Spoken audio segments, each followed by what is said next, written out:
Hoy me acompaña Ricardo Burga, él va por el número 6, él es de Acción Popular y viene para hablar pues temas muy importantes, y uno es ley de apoyo para la formación del sector informal. Estoy con Ricardo Burga, él es candidato de Acción con el número 6 al Congreso de la República. Juan Carlos, buenas noches. ¿Cómo está? Encantado nuevamente de estar acá con ustedes. Y feliz año, ¿no? Feliz año de todos. Iniciamos un nuevo año con grandes novedades. Así es. Y grandes retos que debes tener. Sobre todo. ¿No? ¿Cómo va la campaña? Muy bien, felizmente ya solamente quedan 22 días formales para el cierre de campaña, porque solamente se puede hacer campaña hasta el 24 de enero. Así que estamos acelerando, pisando fuerte el acelerador para poder llegar a la meta, ¿no? Te hemos estado siguiendo hoy por las redes sociales y hemos visto pues que Ricardo Burga está caminando en diferentes lugares. ¿Por qué parte has estado hoy día? Bueno, hoy día he estado en los mercados del Lince, he estado en una entrevista en Canal 7, hemos estado en el mercado de Jesús María y ahora esta noche acá. Qué bien, qué bien. Uno de los temas que tú estás tratando es del sector informal. Así es. Coméntanos.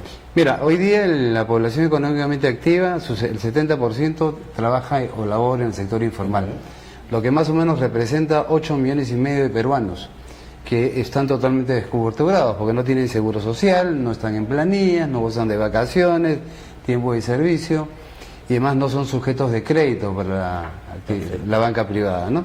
Entonces queremos integrar ese sector informal que hoy día genera el mayor número de empleos eventuales a la formalidad. Para eso hemos elaborado, por mi expertise que tengo, un proyecto que se llama Creo en Ti, porque creo que debemos de comenzar a cambiar esa mentalidad que el vulgo y el criollo dice que el peor enemigo de un peruano es otro peruano. Y queremos cambiar la mentalidad además de los gobiernos locales, de los municipios, que hoy día son municipios que multan, cierran o decomisan productos en vez de ayudarlos a gestionar y a formalizarse. Queremos que este proyecto, a todo aquel micro o pequeño empresario o emprendedor que sea informal y que quiera salir a la luz para formalizarse, a la sola presentación de su expediente ante el municipio local, le otorgue una amnistía por un año. Una amnistía. Así es. ¿Por qué un año? Primero porque el trámite para obtener una licencia en promedio dura entre 6 y 8 meses, ¿no es cierto? Y además son trámites bastante engorrosos y caros. Una licencia no baja hoy día de 3.000 soles por un negocio muy pequeño, que puede llegar a 20.000 o 30.000 dependiendo del rubro al que se dedique y el volumen de local que tenga. Entonces, queremos que ese año en que este informal pasa a la formalidad, tenga la tranquilidad suficiente para hacer el trámite correspondiente ante el gobierno local, sin el temor de que sea cerrado, sea multado o su mercadería sea confiscada. Y maltratada, ¿no? Sobre todo maltratada, ¿no? Porque estás con el día a día, me llegará fiscalización, me llegará el serenazgo, me acotarán, me cerrarán el local. Y ese es un abuso total. Total, o sea, por eso es que quiero cambiar esa mentalidad de los gobiernos locales que hoy día son, que reprimen básicamente la inversión del peruano a ser un municipio colaborador y emprendedor, que colabore en esta gestión, para que al final del año este micro y pequeño empresario pueda obtener su licencia de funcionamiento, pueda tener su certificado de defensa civil, sus carnets sanitarios y cuanto requerimiento le pida el municipio de su localidad. Perfecto. Pero además de eso, lo más importante hoy día, porque además la Constitución así lo señala en su artículo 59 en el tema económico, dice el Estado promueve la pequeña y mediana empresa. Pero yo me pregunto, ¿cómo la promueve si no hay una banca de fomento? Hoy día el informal, ¿qué es lo que hace? Recurre o a la banca paralela que le cobra 10% mensual, o usa su tarjetita de crédito personal, donde la tarjeta le cobran entre 60 a 140%, o a las mafias colombianas que les cobran diariamente. Se van endeudando. Y en vez de que el negocio crezca, lo único que hacen es generar una deuda que va en cascada, porque lo único que pagas es interés sobre interés y sobre interés. Y esos negocios no son rentables, con la frustración del emprendedor y de la familia que muchas veces termina endeudada vendiendo el negocio o rematando lo que tiene para poder pagar las deudas que asumió y básicamente que sean intereses. Queremos crear una banca de fomento, pero no una banca de fomento de los 90, donde se regalaba el dinero y se da a interés cero. Queremos una banca de fomento supervisada y controlada por la Superintendencia de Bancas y Seguros, una banca que asegure el retorno del préstamo, porque esos préstamos van a ser préstamos revolventes, porque si te presto a ti, el día que pagues ese dinero va a servir para que otro vuelva a solicitar otro crédito.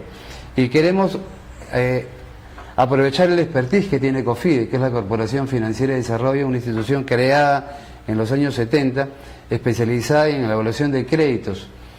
Esto se hizo en los 80 con Fernando Belaunde, con créditos de apoyo a la micro y pequeña empresa, con créditos con una línea PROPENCAF de la Corporación Andina de Fomento. En ese momento se prestaba de 30.000 hasta $200.000 por proyecto de inversión y dio muy buenos resultados. El préstamo inicial fueron de 400 millones y se dio 8 veces la vuelta a ese capital que inicialmente prestó la CAF. Entonces queremos, con esa experiencia de COFIDE, que hoy día es una banca de segundo piso que solamente presta a la banca privada, porque COFIDE capta fondos del exterior y los canaliza a la banca privada, y estos a su vez los distribuye a la banca formal y al crédito personal o de vivienda. Queremos constituir a COFIDE no solamente como banca de segundo piso, sino además como banca de primer piso, especializada en micro y pequeña empresa. Pero como COFIDE solamente tiene una sede institucional que está en Lima, queremos hacer un convenio con el Banco de la Nación, que es un banco con expertise básicamente recaudador y no colocador, para utilizar sus 750 agencias que tiene a nivel nacional, de tal forma que abrimos el abanico y la posibilidad de que cualquier empresario, emprendedor, micro, pequeño, en Puno, en Juliaca, en Madre de Dios, en Loreto, donde esté, en todo el Perú, pueda ir tranquilamente a su provincia, a su distrito y presentar su proyecto de inversión a través de la ventanilla del Banco de la Nación, y estos a su vez elevados a COFIDE para su evaluación. Una vez aprobado, le desembolsan al Banco de la Nación y el Banco de la Nación le da el dinero fresco al empresario. Ahora, ¿por qué tomas como prioridad que el sector informal? Uno, sé que recorres o estás recorriendo parte de la ciudad. ¿Ves tú la necesidad de no solamente la necesidad, es la urgencia. Porque hoy día, como te digo, son 8,5 millones de peruanos que están descoberturados, que no tienen, no están amparados ni en tema de salud, a pesar que el gobierno ha dicho que van a cubrir a todos los pobladores de este país con el SIS, pero no es una cobertura que contempla todas las enfermedades. Tenemos que este personal que hoy día está, que simplemente es eventual en muchos sitios, se vuelva formal y tenga un trabajo estable para que pueda gozar del seguro social, que además está estipulado en la Constitución del Perú.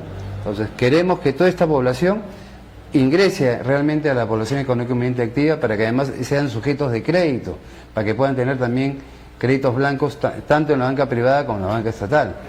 Pero además es algo importante que hay que señalar. Hoy día en el Perú cada año ingresan a la masa laboral, o a la población económicamente activa, más o menos entre 250.000 y 300.000 jóvenes que salen o de los colegios, de los institutos técnicos o de las universidades a buscar trabajo. En el último trimestre del año pasado se han reducido en 319.000 los trabajos formales.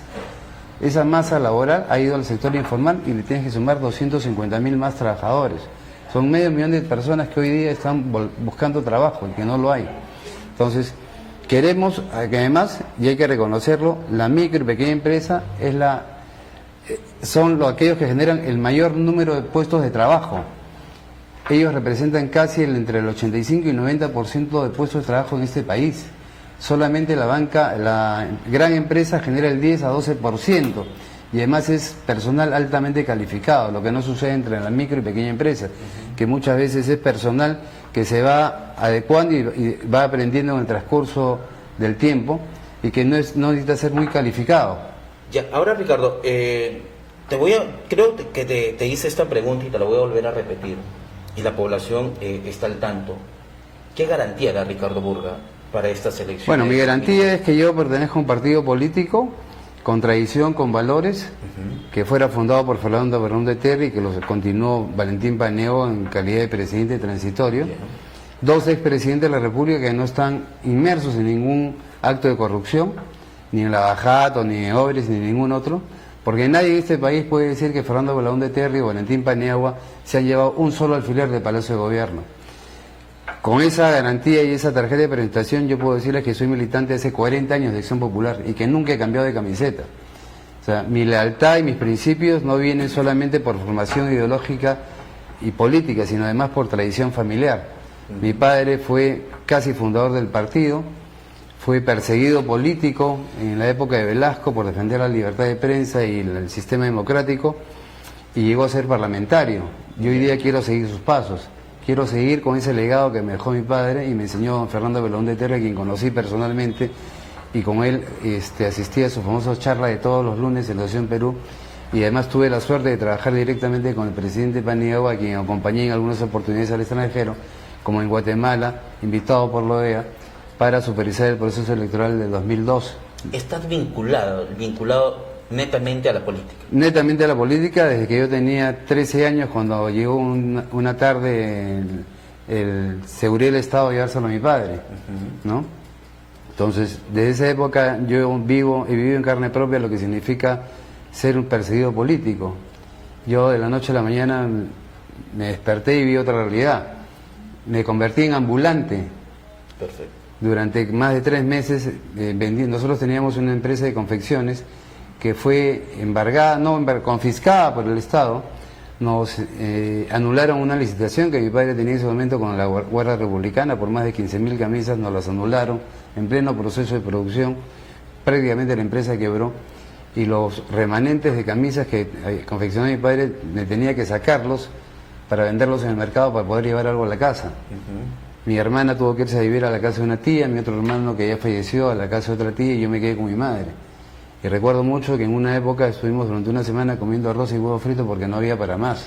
¿Qué piensas tú de los corruptos actuales que nuestro país está pasando? O sea, sabemos que nuestro país ha pasado una crisis política, pero todavía sigue en los todavía, o sea... hay gente que está vinculada pues en corrupción dentro del gobierno principal. ¿Qué piensas tú? Mira, yo creo que acá hay que poner leyes mucho más drásticas, como la muerte civil. Nunca más esa persona que esté en acto de corrupción puede volver a ser funcionario público. ¿Tú tienes ese proyecto? Así es, claro que sí. Establecido para que tú lo puedas. Es más, dentro de la reforma electoral que estoy proponiendo, quiero llevar un tema específico, que aquellos que tienen sentencia en primera instancia o denuncias fiscales firmes y consentidas no pueden postular en el próximo Congreso del 2021. Porque el 2021, que no vamos a ser reelectos, quiero que quien me represente en el nuevo Parlamento sean personas diáfanas, transparentes, que no tengan ninguna mancha en su hoja de vida. Eso creo que va a comenzar a cambiar, y creo que eso va a devolver la confianza al ciudadano a pie en los partidos políticos y en los políticos. Porque desde el año 92 el fujimorato ha hecho mucho daño a los partidos políticos, que los etiquetó, y sobre todo a los partidos ya con algunos años de presencia en el país, como partidos tradicionales, ¿no? Cosa que no es cierto, son partidos con valores y con tradiciones, que es diferente. Ahora, de todas maneras tenemos que dar un jalón de orejas a estos partidos que prácticamente están recibiendo a estos candidatos que ya son reciclados. Así es. En el caso de Acción Popular no hay un solo reciclado, y es más, nosotros tomamos como decisión primaria que todos aquellos congresistas que habían estado en el Parlamento anterior no postularan en esta oportunidad, y tampoco podrán postular en el 2021. Así que nosotros nos hemos curado en salud, y además te aseguro, todos los que figuran en la lista de Lima de Acción Popular son militantes de Acción Popular. ¿Qué piensas tú de la inmunidad parlamentaria? Mira, la inmunidad parlamentaria lamentablemente fue mal acogida básicamente por el fujimorato con el aprismo, y convirtió la inmunidad en impunidad. Y hemos visto lamentablemente cómo se han protegido algunos, se avalan, ¿no? Y se han avalado. Esto es muy fácil de corregir. En primer lugar, porque la inmunidad parlamentaria, si bien es cierto, es necesaria para una labor de fiscalización, porque un parlamentario, si no está imbuido y protegido por la inmunidad parlamentaria, no va a poder hacer ningún tipo de fiscalización, ni al gobierno, ni a ningún grupo de poder económico, ni a ninguna organización criminal. Si no, recordemos el caso de Orellana. Orellana enjuició a García Belaúnde por más de 400 veces, porque les comenzó a investigar toda la mafia que había alrededor de él. Hoy día Orellana está en la cárcel, y si no se hubiera contado con esta inmunidad, quizás Víctor Andrés hubiera terminado preso. O el caso de Curi con la vía expresa del Callao, ¿no es cierto? Casos emblemáticos donde se demuestra que la inmunidad sí funciona, pero solamente para el tema funcional, no para otro tipo. ¿Y a qué me refiero con el tema funcional? Para el tema de fiscalización, para el tema de legislar y de representar. Para esos tres solamente casos que son netamente función congresal. Si un parlamentario que ingrese en 26 de enero cuenta con sentencia en primera instancia o con denuncia fiscal, es muy sencillo, es corregir solamente el reglamento interno del Congreso y poner una cápite.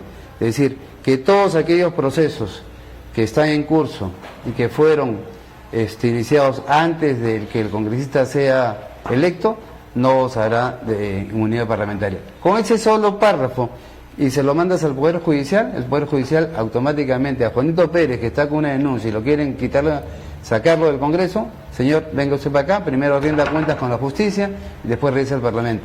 A eso tenemos que sumar el tema de las denuncias por alimentos. Así es. ¿No? Bueno, el jurado se está encargando ya de... Y hay tantos sinvergüenzas, que pues postulan hipócritamente, déjame, lo tengo que decir así, hipócritamente, ¿no? Agarrando a un niño, esforzándose, y la realidad es otra. Es otra, no tienen un lugar bien constituido, ¿no? Que abusan de la mujer, entonces, abusan de los niños. Ahí debería ser, las leyes deberían ser claras y esperemos que esto se dé. Mira, con el tema de la propuesta que estamos llevando además de la reforma electoral para que aquellos que tengan denuncias penales, fiscales, por violencia familiar, abandono de hogar, no puedan postular, limpiamos un montón de gente para el próximo proceso electoral que va a ser de 5 años. Entonces vamos a darle mayor tranquilidad a la población, al ciudadano de a pie, de los que van a llegar al próximo Congreso sean gente que no esté su hoja de vida manchada. Ahora, ¿tú crees que este nuevo Parlamento, y vamos a lo primero, va a dar la hora? Yo creo que sí, mira, yo confío, y por eso que estoy postulando además, porque este Parlamento va a marcar el antes y el después, de eso estoy convencido. De la forma en cómo se han comportado las bancadas parlamentarias, y además va a comenzar a construir las bases de la institucionalidad de este país, que es importante. Yo creo que este Congreso va a ser recordado, porque además tenemos un deber histórico con la ciudadanía y un compromiso moral con todo el pueblo, de cambiar las formas de actuar, las formas de dialogar con las demás fuerzas políticas para llegar a trabajar por los más necesitados, que es lo más importante para este país. Lo importante no es llegar a ser congresista, lo importante no es estar 18 meses o 5 años, lo importante es la voluntad de querer ir a servir realmente por los proyectos nacionales, por la gente más necesitada. Yo te decía antes, ahora en el Canal 7, que hay que revisar el presupuesto de la República y básicamente en el tema de asistencia social. No es posible que este país con 66.000 millones de dólares en reservas internacionales se haya dado el lujo de reducir el presupuesto para el vaso de leche. Hoy día las personas de tercera edad y los tebecianos no están incluidos en este programa y son población netamente vulnerable, y que yo creo, y mi compromiso es de llegar al Congreso por la voluntad de la ciudadanía de Lima, es exigirle al Ministerio de Economía que reponga esos dineros para que los tebecianos y la gente de la tercera edad gocen de por lo menos el derecho de su vaso de leche diario. Yo quiero tocar un tema muy importante que nos ha llegado al WhatsApp del canal, donde prácticamente jubilados ya de las AFP se quejan del mínimo que van recibiendo mensual. Son 35 años de servicio. Tú puedes vivir con 400 No, años. es imposible, es imposible. Además, ahora, ¿tú piensas revisar todo esta problemática? El tema de las AFP es un tema mucho más complicado del que muy simplemente se está hablando. Tú te acordarás de que cuando a Johnny Lescano lo censuraron por 120 días y lo retiraron del Congreso, él tenía un proyecto para modificar el reglamento de AFPs. Justamente ese día lo retiraron del Congreso y lo suspendieron por 120 días, y esa tarde mágicamente se aprobó un proyecto del Ejecutivo con apoyo del fujimorismo para poner más trabas al retiro del 95%. Así es. ¿No? Entonces, estamos elaborando un proyecto y revisando todo el sistema de FP, porque además en lo personal, y es un proyecto, es una idea que todavía no lo he conversado con la bancada, es de que, ¿por qué estar solamente en un fondo de FP? Si podemos abrir el abanico, y como es un fondo propio de jubilación, es decir, yo quiero que mi retención de FP no se vaya al FP tal, sino se vaya al banco A, o se vaya a la caja municipal B, porque además hay un seguro de depósito que te lo cubre la propia Superintendencia de Banca y Seguros.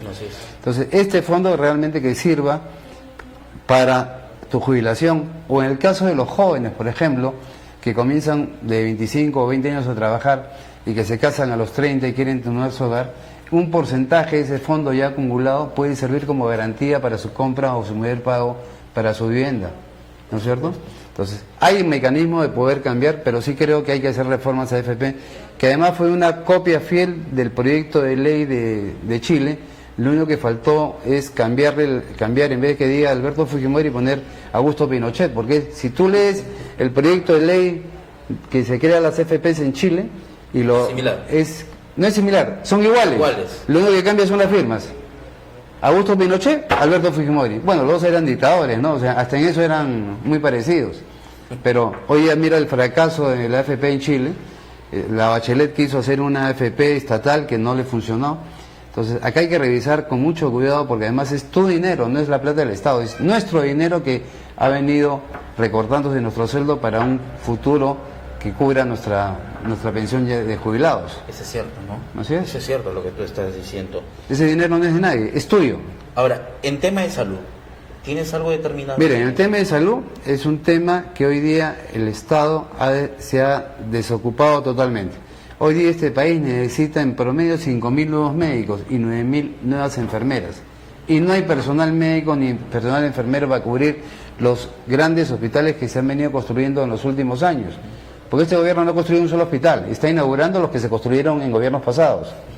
El de ATE, el de Pasco, el de Huánuco, que están cerrados. ATE lo acaban de abrir después de 4 meses. Ya, pero, y están trabajando a 30%. Claro, porque eso prácticamente es un hospital vacío. Así es un hospital vacío porque además no cuenta con los tecnólogos para que puedan hacer ese trabajo. No hay personas. Mira, acá hay una realidad. Hoy día tenemos 1.200.000 venezolanos que, queramos o no, están acá, ¿no es cierto? De los cuales muchos son profesionales. Si hoy día tenemos un déficit de médicos, ¿por qué no hacer un convenio con las mejores universidades de medicina como la Cayetano o la San Marcos, para hacer una evaluación de ese personal médico que hoy día está vendiendo arepas o está vendiendo sus agüitas de limón y tanta cosa, y que podrían tranquilamente, una vez aprobado el examen de capacitación como médicos, ir a cubrir esas demandas, o mandarlos a las provincias más lejanas, por ejemplo, ¿no es cierto? Por supuesto. Ahora, hay otra cosa, tenemos que comenzar a revisar el tema del personal administrativo dentro del Ministerio de Salud, cosa que muy poca gente ha tocado. Hoy ya tenemos médicos desempeñando función administrativa, cuando deberían estar trabajando en hospitales del Estado. Pues si no están tomando ahí. Así es, ¿no es cierto? Así es. Entonces, debemos sacar a ese personal médico calificado que está trabajando en las postas médicas como administrativos o en el Ministerio de Salud y trasladarlo pues a los hospitales donde realmente son necesarios. Y si es necesario contratar el personal administrativo, se contratará. Eso es un buen punto, ¿eh? Así es. Déjame irme a una pausa comercial, regreso contigo. Es Ricardo Burga, va por Acción Popular con el número 6. No te muevas. Pausa comercial, retorno con más aquí en Asir y Noticias.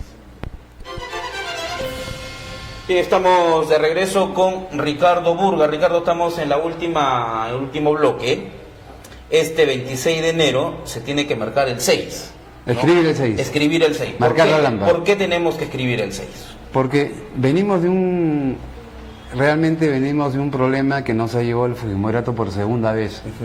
Recordemos que en el año 2000 Fujimori abandonó el país y convocaron a un militante de Acción Popular como Paniagua, que devolvió la credibilidad y el sistema democrático al país.